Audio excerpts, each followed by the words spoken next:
Good afternoon and welcome. My name is Sheena Pruitt and I am the Health Equity and Community Outreach Manager for Angel Foundation. We are excited to host this, our fifth installment of the Diversity, Equity, and Inclusion Forum, Understanding Caregiver Experiences. In 2020, there were 48 million Americans caring for someone over the age of 18. An estimated 3.3 million of these caregivers were providing unpaid care for a family member, friend, or loved one with cancer.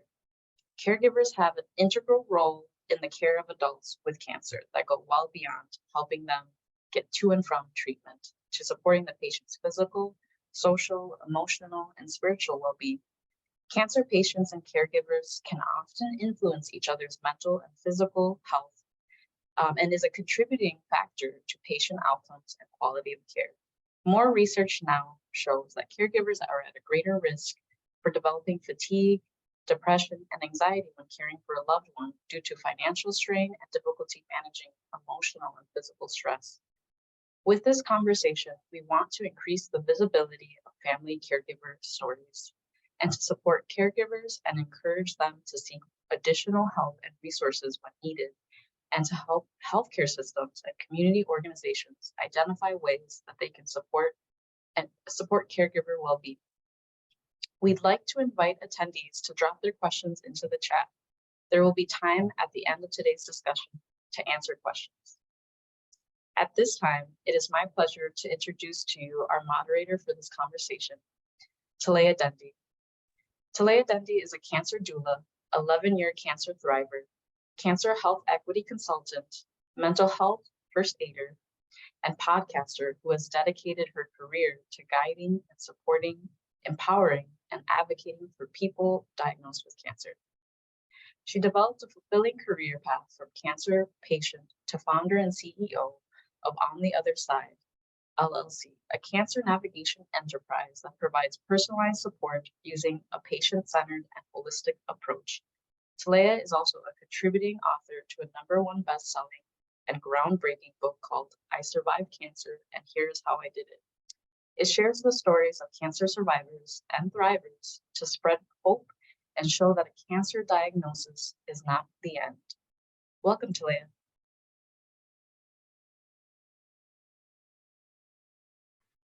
Thank you, Shandy, so much for that warm welcome and inviting me to be the moderator for this panel discussion. I would like to start off by saying that my mom was my caregiver. When I was diagnosed with cancers, our roles were new to the both of us. While working to overcome cancer, I had no idea what my mom was going through. I knew she was worried because she lost a lot of weight. However, she never complained, cried, or showed anger. I had no idea what she was experiencing on the other side. Years later, my mom shared with me that she felt helpless, that she did not know what to do to help me get better. I shared with my mom that she did all the right things. She was a force of presence and that her love helped me to heal. Unfortunately, there is not a training manual on how to be a caregiver. Most people wing it and do the best that they can while sacrificing their own needs and well-being. Today, you will hear from 3 very special caregivers on their experiences caring for loved ones with cancer. You will also see how caregiving is still a part of their lives as they actively support others in the cancer community. Thank you so much, everyone, for joining us for this powerful and much needed conversation. So let's start with our panelists. Our first panelist is Jeff Myhre. He is the Executive Deputy Director of Operational Sustainability at Jack's Caregivers Coalition. For the past 15 years, he served adults with disabilities, and he is excited to work with JCC's caregivers and volunteers. He enjoys running around Lake Harriet, collecting vinyl, and teaching improv for persons living with cancer. He lives in the Southern Metro with his wife, Jennifer, and their Chihuahua, Sandy. Shanequa James is a licensed social worker, currently serving as a program director for Gilda's Club, Twin Cities in Minnetonka. She has a background in mental health, having worked as a mental health therapist in outpatient and inpatient settings. She also serves as the board medical practice and the Cancer Health Equity Network, or CHIN committee. And finally, Sheena Pruitt. She is a mom of 4 beautiful kids and serves as a foster care social worker and is a care advocate with Emmerman's Angels. She also serves on the board of the African American Breast Cancer Alliance. As a Minnesota native, she enjoys spending time at lakes, live music, sporting events, and at many other restaurants in the Twin Cities. She is also a 2-time cancer survivor. Welcome, Jeff, Shanequa, and Sheena. Thank you so much for joining us. The first question that I have is, would you all tell us how you came to be a caregiver for a loved one? And Jeff, we will start with you first.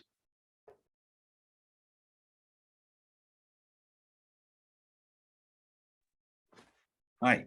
So way back in 1996, my fiance Heidi was diagnosed with metastatic breast cancer. I was a relatively young man and who had few resources other than my family and my friends. She passed away about a year after her diagnosis, and I was devastated. What I learned later was that seeking support for myself was the only true way to grieve. In 2014, my lovely wife, Jennifer, was diagnosed with breast cancer at an all too familiar clinic on the anniversary of Heidi's death. I was wiser this time around. I sought out and was willing to receive support. I was a more confident caregiver, and thank God Jennifer is doing great. The unique perspective of these two diagnoses, more than 15 years apart, has taught me the value of reaching out, and that there is room to take care of yourself too. Jeff, thank you so much for sharing that. And Shanequa, would you please tell us how you came to be a caregiver for a loved one? Yes, thank you, Talaya. So my first exposure to caregiving in the cancer space was with my grandmother and my mother. My grandmother passed away from metastatic breast cancer back in the year of 2000. And then in December 2016, my mother was diagnosed with breast cancer, and then that metastasized, and she ultimately passed away in 2018. But during her journey, my mother lived with me. I took care of her, all of the things that comes with caregiving during that time. And so because of the experience that I had with my mother, that definitely shifted my purpose and allows me now to just sort of live by a mantra of like, I have to live right now. So that is how I came into this space. Thank you, Shanequa. And Sheena, would you please tell us how you came to be a caregiver for a loved one? Will do. Thank you, Talaya. So I was 5 years after my first round of cancer fighting. Personally, I was diagnosed with Ewing sarcoma in 2006, and my mom was my primary caregiver. And then in 11, she was diagnosed with mesothelioma. So our roles got reversed real quick. So I was, and during that time, additionally, my granny was battling stomach cancer. So at one point in time, I was my mom's primary caregiver and like double dutching in for my grandmother when I could. And my mom was diagnosed in January and ultimately passed away in August, which was it was 62 days after my grandmother passed away. So that's how I came into this cancer caregiving space, on top of being a survivor. Thank you, Sheena, for sharing. And Sheena, don't go too far because you're going to answer this next question first. Okay, so as stepping into the caregiver role, it is a change. At times, it's a forced or sudden change for many people. Anytime there's change, there's grief.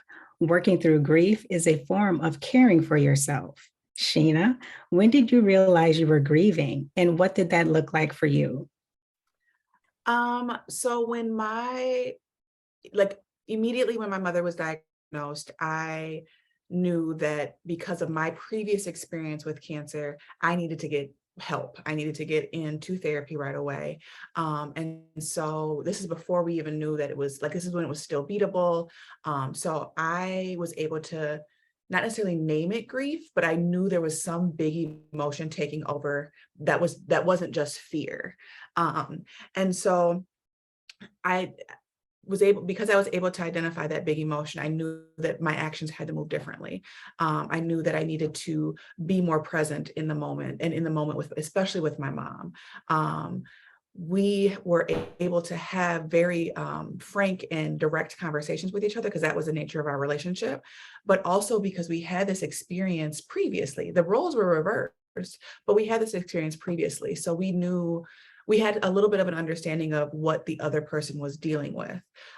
So when it came to having the after chemo yucks for 3 days, and knowing that like the person you're caregiving for is not going to be a pleasant person, I knew that, like, not only like cerebrally, but like in practice. Like I know, like after those 3 days after chemo, you don't feel like talking to anybody. You just want to like sit there and be.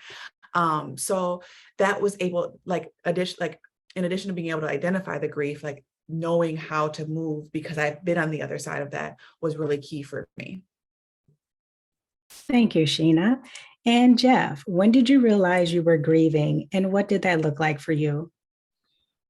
On my first caregiving journey, I don't know that I ever really truly grieved. And I think what I learned with my second caregiving journey is that in order to grieve, you need to acknowledge it. And one of the only real ways to acknowledge what's going on in your life is embracing it. And I was a relatively young man the first time around, and I simply didn't want to embrace the idea of the possibility of losing my wife. So I didn't grieve before, I didn't grieve afterwards. In 2014, it gave me an opportunity to do it differently the second time around. And reaching out is the only way for me that I knew that I was going to be able to grieve. Grieve, the fear of possibly losing Jennifer. Thank God I didn't lose her, but grieving that our lives are different now. And reaching out to organizations like Gilda's Club and Jack's Caregivers, and there's a million organizations out there compared to when I was a caregiver in 1997. They handed out pamphlets. There was no internet at that time. So reaching out is everything to me. And I was able to start grieving right away when we received Jennifer's diagnosis in 2014. Thank you, Jeff. And Shanequa, when did you realize you were grieving, and what did that look like for you? Yeah, so I tell the story all the time with my members and my colleagues at Gilda's Club that I actually came to Gilda's to avoid the grief. That is not a fun process to go through. So I would actually, to be completely transparent, I would say that I didn't realize I was grieving until I had the words to really articulate what grief was and understood what it actually was. And that was when I came to Gilda's Club. So after my mother's passing. And then going through that process, I realized that I was actually experiencing a lot of anticipatory grief. And during that time that my mother was living with me and I was her caregiver, I was really avoiding a lot of the feelings that sort of comes with being a caregiver. Like Jeff talked about, like the loss of everything you had planned. And so I was avoiding that. And so I don't know, I didn't have the language until I actually came to Gilda's Club as a volunteer and learned that, oh, this is actually grief. So it was well into 2018, 2019 before I was able to articulate and understand and recognize that I was grieving. And so my grief really at first looked like avoidance, which I'm going to just normalize right here, right now. Like, that's okay. Until we're able to have the language and be able to understand and recognize it. So it was definitely avoidance. And thank you, Shanequa. I appreciate your honesty and transparency. Thank you all. Okay, so not only is it important to consider the physical, emotional, and spiritual effects of caregiving, but we should also note the financial impact of being a caregiver. An estimated 22 million to 26 million American adults currently provide care for family members or friends. most of them older people who need help with daily activities. More than half of the caregivers have jobs as well. So, how have you had to reduce your work hours or leave your job completely to care for a loved one? Now, this is a three-part question, so I'll read it again if I need to. Did caregiving impact you financially? And if so, how were you able to make ends meet? And Jeff, let's start with you. Both of my caregiving journeys affected us financially. My first caregiving journey, we were newlyweds,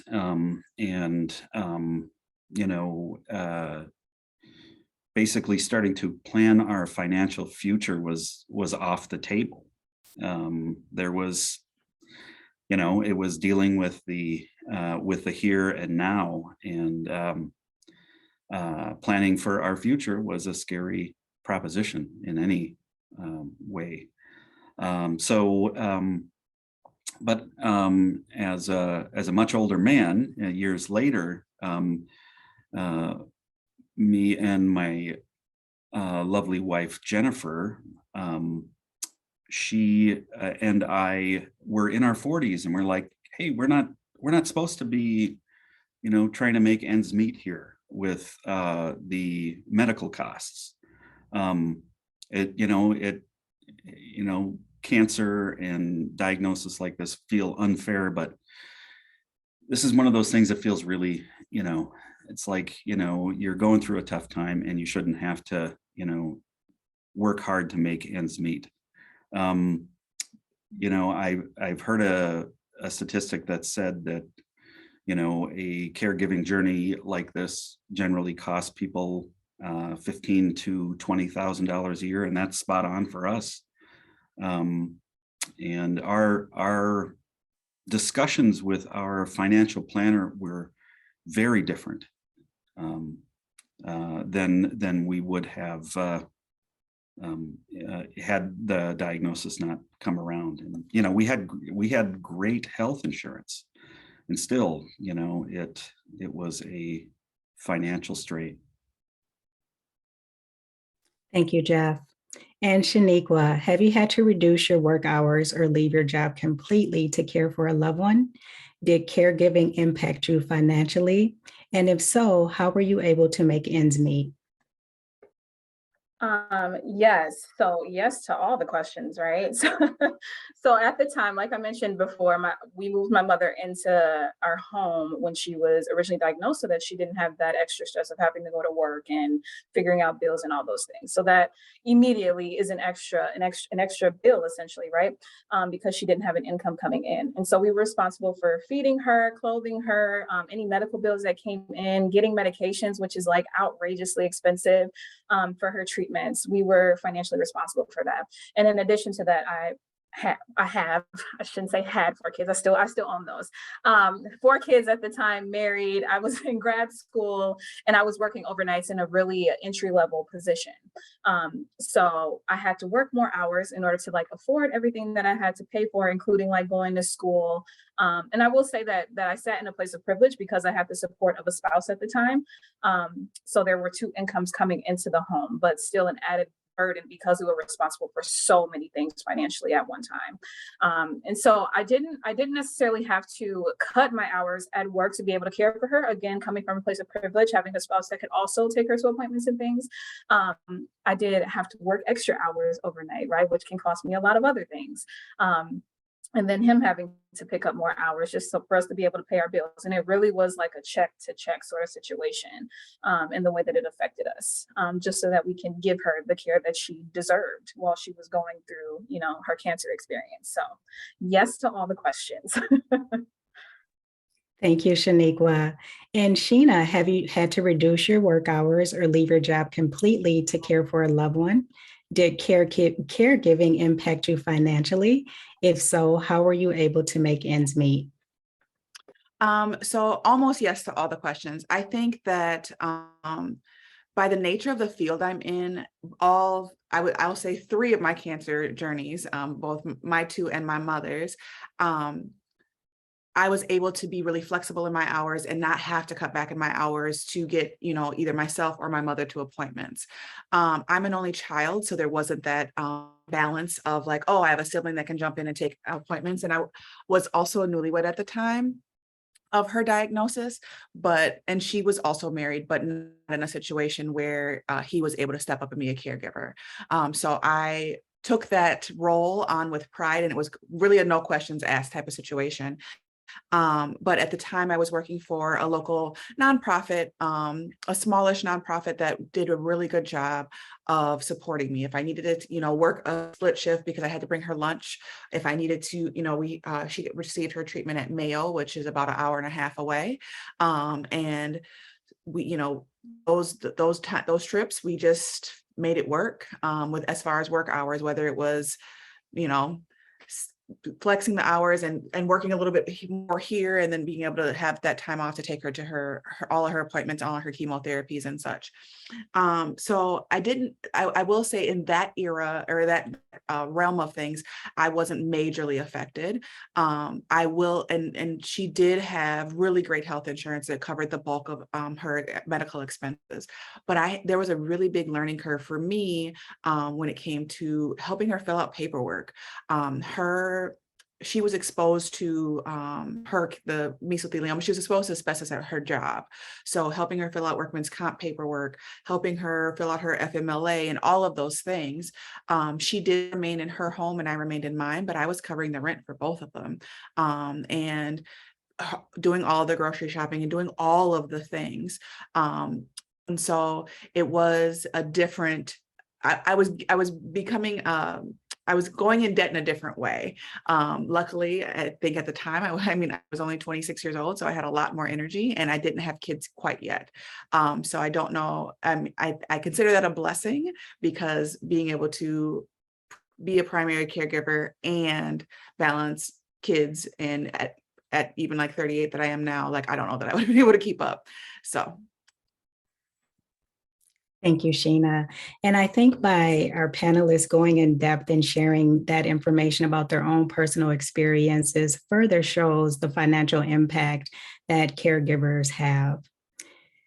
And Jeff, we have another 3-part question. I'm going to start with you first. Did you happen to find some useful resources? If so, what were they? What are some resources that would have been helpful? And additionally, how might health systems and community organizations better support caregivers around those needs? I think I touched on this already, but I have this unique perspective of a caregiving journey that started in 1996 and then got to experience another one over 15 years later. And what I have found is that it seemed that there were a lot fewer resources when I was a relatively young man, and that might have been that was so, but it also probably had to do with the fact that I didn't reach out so much. When Jennifer was diagnosed in 2014, I immediately started to reach out. And I found, like I said earlier, I found a plethora of organizations and just regular people willing to help. Places like Gilda's Club and Jenny Lillidahl were just unbelievably supportive. So I think there's lots of optimism out there by not having to look too hard. I cast a pretty wide net. I just started looking at organizations and, was able to find one that resonated with me and able to find an organization that was pretty niche for what I was looking for. I wanted to, heal through improv. Boom, Gilda's Club had it there for me. So, yeah. Does that answer your question? Thank you, Jeff. And do you have any input on how health systems and community organizations might better support caregivers? I think health systems need to perhaps be a little more aware of organizations that support folks with cancer. I know that pamphlets are still a thing, but maybe inviting representatives more often to specific clinics to really drive home that message. A one-on-one conversation or a presentation, I think is important. That will help those medical professionals remember when they see a patient who's looking for support. Thank you, Jeff. And Sheena, did you happen to find some useful resources? If you did, what were they?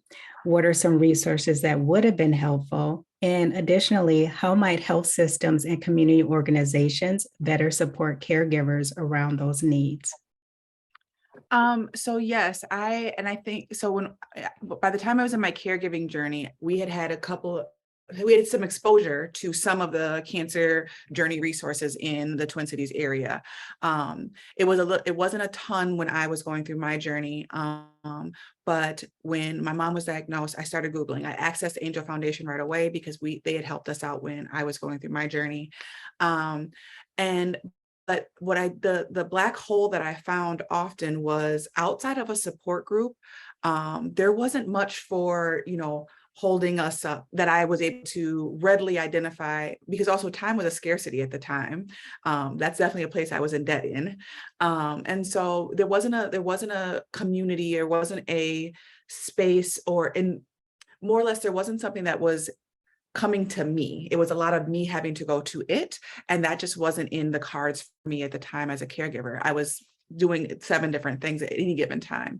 And so what I would love to see and hope for the future of community resources in relation to cancer is more of those resources coming to the person.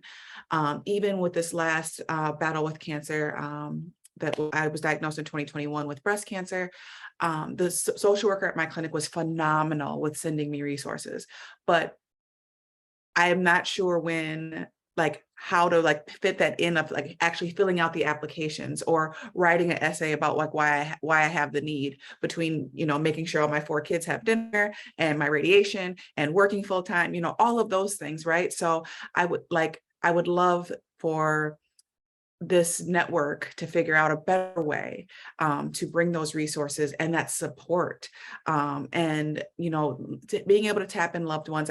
You hear a lot, whether you're a caregiver or someone surviving cancer, let me know if you need any help. And I would love to challenge us all to reframe that, because I'm going to need help, whether I'm a caregiver, whether I'm a cancer patient, I'm going to need help. So just do the thing. Send the Target gift card, drop off some food, come fill my gas tank up with gas, ask me when my next appointment is and if you can drive me. So doing those specific things, because again, me finding the time to ask for help versus just knowing that the help is coming are 2 different things. I think Thank you, Sheena. Thank you. And Shanequa, did you happen to find resources that were useful? If you did, what were they? What are some resources that would have been helpful? And additionally, how might health systems and community organizations better support caregivers around those needs? Yes. Okay. So I want to preface this with, I work for the Twin Cities, and I'm going to read us just a little bit, but it's all in love, as Sheena always tells me, right? So when I was going through that experience with my mother, I felt like resources were pretty lackluster. And I think especially for my mother as a Black woman, of course, at her first appointment, we get this huge packet of different resources and organizations that offer all kinds of resources that we are expected to go through. And again, like Sheena already mentioned, contact them. And that just was not in the cards for us. We're dealing with this brand new diagnosis. We're trying to figure out how to just navigate life generally. And so sitting down and going through a packet wasn't really on the radar for us at the time. I will say though, one of the first organizations that we contacted was Angel, because financial toxicity when it comes to cancer care. And it was incredibly helpful, incredibly useful, the staff, amazing experience with Angel. My mother did trial out one session of a support group, but again, it was lackluster for her because no one in the group looked like her. So she's like, I can't really identify with people who don't understand my culture, understand my train of thought, right? It was already a struggle to get her to seek emotional and social support going through this journey. And then going into a support group where no one looks like her was not helpful. And so one of the things that I think really needs to happen, in addition to like organizations going into the communities, is that we really need to have an understanding and education around why it's important to even seek social and emotional support when you're going through this experience, especially as a caregiver. I think sometimes caregivers can be that forgotten component, right? Where you're carrying your person through their experience of cancer. It's oftentimes like that's just sort of an expectation for our loved ones, and we're forgotten about sometimes, that we also need to be uplifted, also need to be held. And I also think there just needs to be more general resources for caregivers, right? Like, again, there are support groups for caregivers and different cancer organizations, but like, what else? What's the need, I would say, right? Like, can we go to communities and ask caregivers, what's the actual need? What is it that you want to hear from or see from cancer organizations? And so, yeah, so just my two thoughts. I think we need a lot more culturally specific support and resources for caregivers and you know, their loved ones. Thank you, Shanequa. And we are going to move into some additional questions that I have for you. And the first one is, Jeff, we're going to start with you. How might your social identity impact how you saw yourself as a caregiver? And, you know, how did others see you as a caregiver? Well, I think I'm speaking in reference to one caregiving journey and then another caregiving journey. But I think when I first was a caregiver, I didn't even really see myself as a caregiver. I was a young man who just got married, and that's what you do. And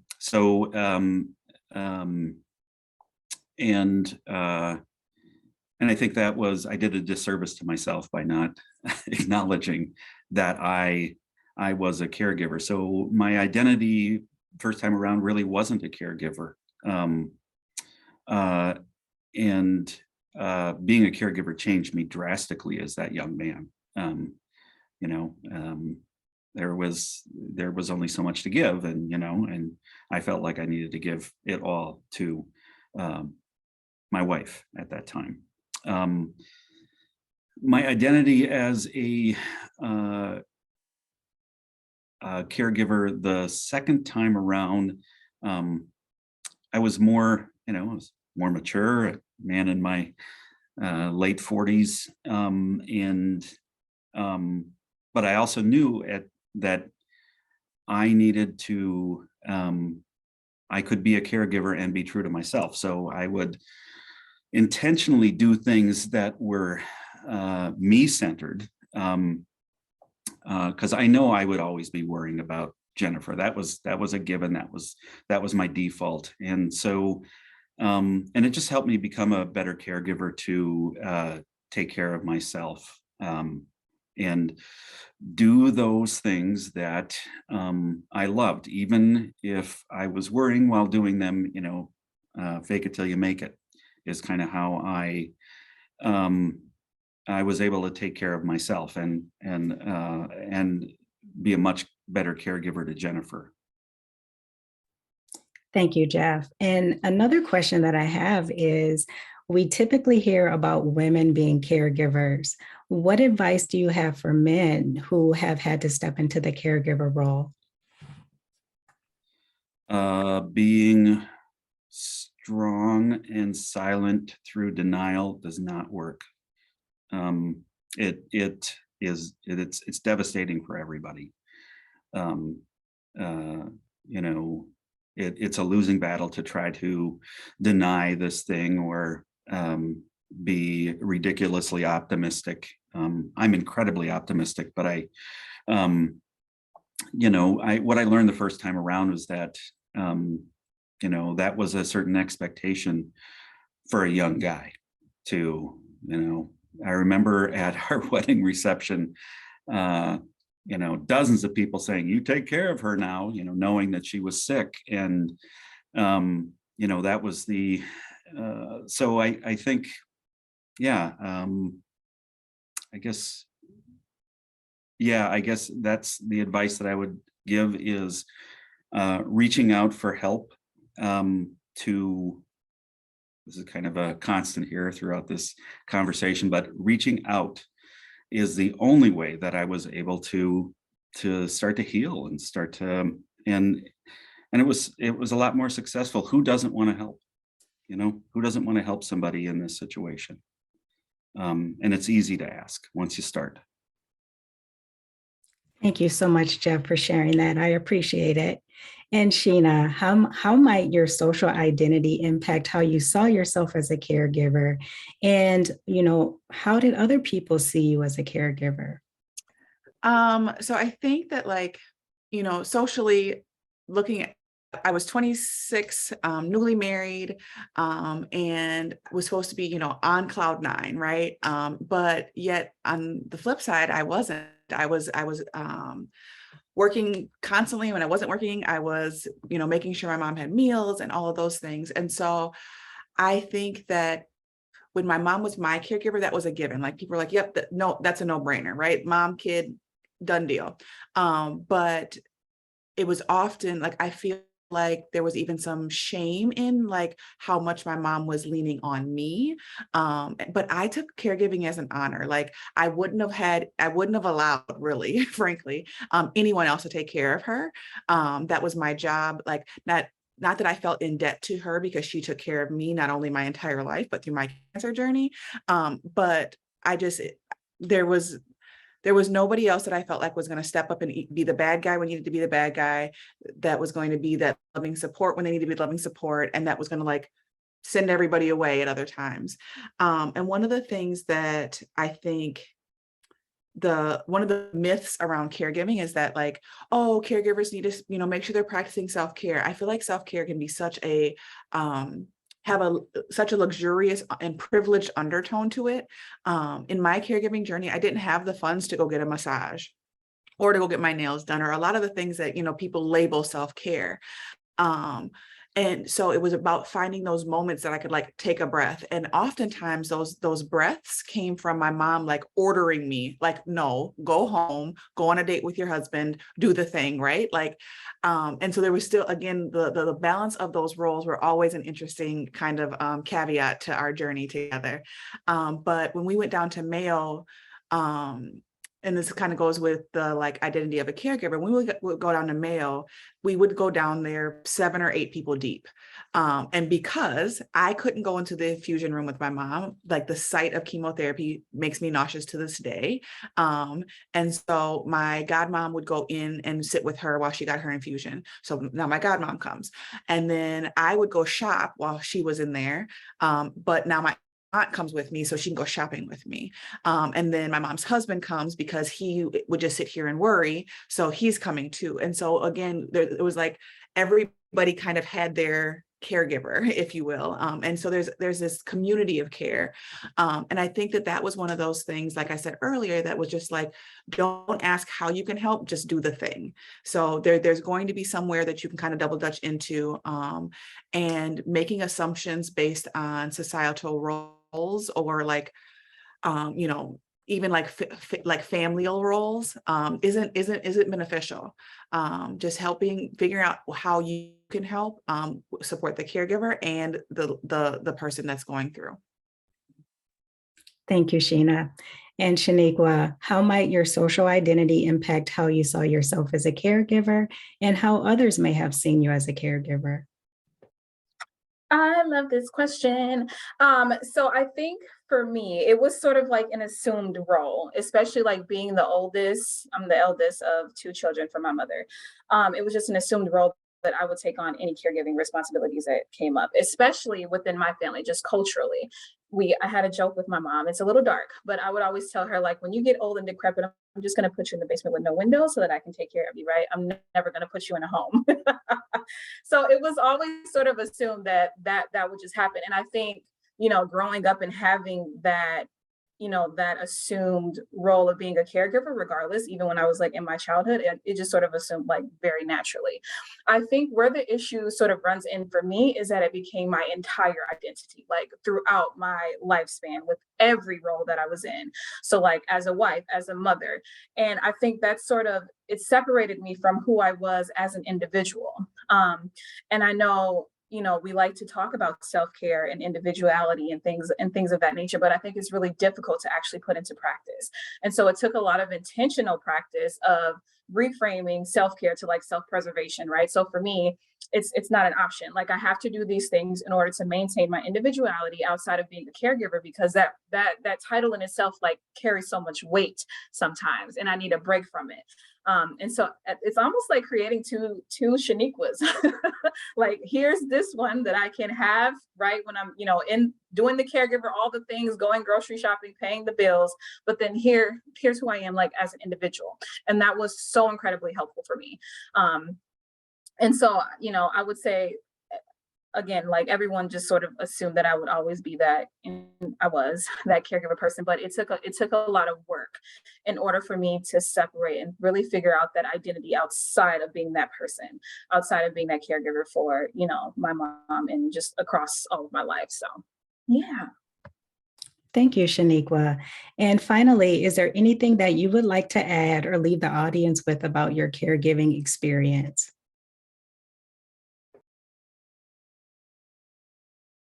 Shanequa? Oh, I'm like, is it me? So, I just want to validate anyone who's like in the role of being a caregiver. Like it is so hard. Like, I don't think we say it enough or recognize it enough. Like when you're caring for someone, and let's say you have children and you have other people in your family who might be sick, and then you have to like care for yourself. Like it is so incredibly difficult to like maintain yourself. And so I really want to stress the importance of having a circle, a group, a community of people that you can go to and lean on, that are reliable, that are there for you, right? And just making it clear like what your needs are, asking for the help. I talk a lot about like that strong Black woman syndrome, right? Like I don't need no help. I'm gonna just thug this out. I'm gonna just go. No, I need you to ask for the help. I need you to find your circle, find your people. And even if it isn't like a support group, who's the individual that you can go to? Even if it's like outside of cancer, not talking about caregiving, like just finding that supportive people is so important for your overall well-being. So just validating how difficult being a caregiver can be, but then also like offering yourself, right? Like offering yourself to others to be able to support you through that. Thank you, Shanequa. And Jeff, is there anything that you would like to add or leave the audience with about your caregiving experience? If I haven't made this abundantly clear, reaching out is everything. So I've lived that really horrible existence of, I don't know if doing it wrong is the right way to put it, but of a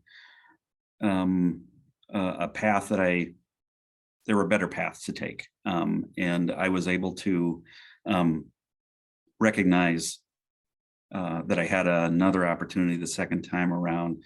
And it was having the courage to reach out and the humility to reach out and say, I can't do this by myself, for myself or for my spouse. Thank you, Jeff. And Sheena, is there anything that you would like to add or leave the audience with about your caregiving experience? Yes, there's no wrong way to provide care for a loved one. Even the three of us on here have completely different caregiving experiences, even if they were similar. Like Shanequa and I have a lot of overlap in our experiences, but there's just not a wrong way to do it. It's really about finding that groove and finding that pace that works for you and your loved one, and being on both sides of both receiving caregiving and providing caregiving. I've learned a lot about being able to accept the help. My last surgery, I asked Shanequa, I was like, hey, I just need you to come bring me home. And she's like, no, I'm staying. And then provided the help that I wasn't even asking for. And that's kind of where I come from, like the just do the thing, because my stubbornness often won't allow me to ask for much help, which I definitely am hearing Jeff and knowing that like it's needed. But there's just not a wrong way to do it. I think that, you know, it's about checking in and navigating and like checking in with your loved one and to see kind of what they need today. And it might look different than yesterday. And that's okay. But finding that rhythm and finding that pace that works for you and works for your loved one. And also like the perk is if there's able to like carve out some time for you so that you don't burn out. I'm also in the same boat as Shanequa where I'm a caregiver in every role of my life, professionally, at home, and I've always been this way. And so while caregiving comes naturally, it also is one of those things that I have to kind of keep in my brain as like, we need to compartmentalize. We need to not do 100% of caregiving in every facet and prioritize things. So that would be my gem to leave the audience with. Thank you so much, Sheena. We have come to the end of our questions for the panelists. I would like to thank Sheena, Jeff, and Shanequa for sharing their stories and experiences. We have some time to take a few questions from the attendees on the call. Shandy, do you have any questions in the chat? Yeah, we have a few questions for our panelists. If there are any more questions at this time, please feel free to continue to put them in the chat. The first question is about grieving and how each panelist sort of, what was their personal network or their family or their community support? What did that look like? And in addition to that, what was one thing that they were needing most from their personal network? I can start with that answer. So I had a group of girlfriends at the time, and we tried to make like every other weekend what would be a stereotypical weekend for a 20-something group of girlfriends, right? So whether it was dinner or going dancing or whatever, and it was almost that like complete like blackout, pretend nothing else is going on in all of our lives and just be able to like unplug and go have fun. And because I was able to, because my mom and I had the relationship that we did, I was able to say, hey, this weekend, like I'm available in an emergency, but like I need to go and do and have some fun. And that was definitely supported by my mom. And I think that you know, again, because we had that relationship, we were able to have that conversation. What I needed from my extended support system was more folks willing to go spend time and hang out with my mom, because when I did leave her, I felt bad. I felt like I shouldn't be able to go see this movie because she should be here to be able to do it with me. And a lot of grief that came from the things that her and I enjoyed doing, because my mom was no homebody. Like she'd often be out dancing with us or like stop at the bar with us and have a drink with us before we go out kind of thing. So there was always this moment of grief in those times off. And so what I needed was someone else to like go and hang out with my mom or like bring us dinner so that I didn't have to get off work and then go make dinner and, you know, go to the grocery store and make dinner. So kind of stepping in a variety of different roles. That doesn't all have to be sitting there and hanging out with my mom for 3 hours. It could be literally dropping off a bag of groceries at the front door or sending a e-gift card or anything simple like that. There's things that, you know, vary from more involved to like more superficial.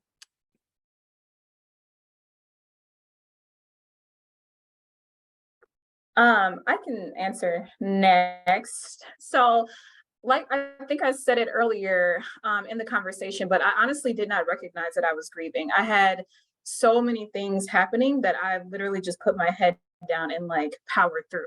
But what I feel like what I really needed was someone to just like stop me for a little bit, right? And just ask me, like, how are you doing? Right. Again, because I think sometimes caregivers can be a little bit of forgotten when you have someone who's going through like this treacherous journey experience with cancer, right? I feel like I really needed to be seen, right? I needed someone to help me understand like what it was that I was actually experiencing. I didn't mention like while, you know, going through that caregiver journey with my mother, I was in grad school, but like also like I was experiencing so much grief that I actually like failed one of my classes and had to like take off a semester because I couldn't do it all. And I think what I really needed from my circle at the time was someone just to be like, hey, like I see you, I get it, like let's talk about this, let's process it. And that's very much so a me thing, being able to have that one-on-one time with people, just because, you know, that's again, I'm weird in that way. But my support at the time, I was very isolated at the time. I did not really share how I was feeling, what it was I was experiencing, not even with myself, I think, as I mentioned before. And I think that's a very common thing for caregivers to do. It's just, again, just to put your head down and do what you're supposed to do as a caregiver, right? Because that's the expectation of it. So I would say that I was extremely isolated. And it wasn't until after my mother passed that I was really able to recognize that I needed help. And again, that was after I came to Gilda's Club and got, put in a trance with the red doors and like can't leave now. That I recognized that was the kind of support that I needed at the time. But I will say that because I have, again, coming from a place of privilege, a clinical background, I used all of those resources that I had, like the journaling, right? To like be able to write down what it was that I was feeling. Going to therapy was a huge help for me. That was really my support at the time. So.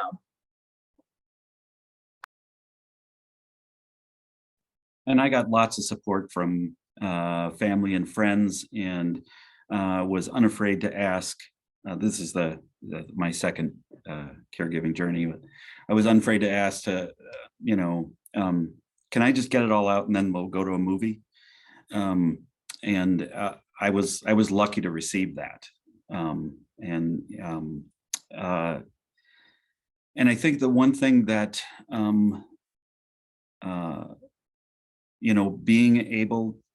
not being a gatekeeper, I was very uncomfortable with the idea of, is it okay if I, send a fruit basket? Of course it's okay. So do the thing, right? So yeah, I was uncomfortable with that and wish that more people would have understood that or trusted their instincts to support me and my wife by just doing it.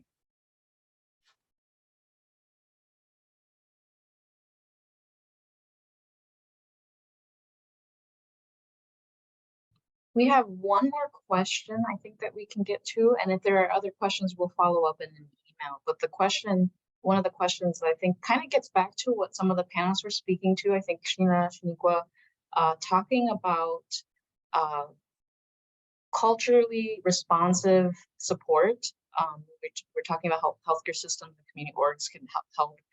There's a question about how that what are some examples of that? One individual in the chat is talking specifically about how language services, language support for folks might be one such example of ways organizations need to could incorporate. Any other additional thoughts on that?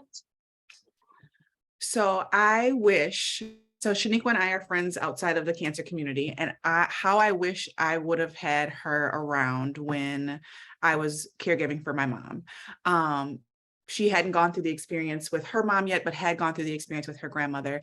And I think that being Black women connected to cancer in a very intimate way, and have both being in caregiver roles, we have been able to have conversations about things that nobody else understands, or other people would judge as like, that was super dark.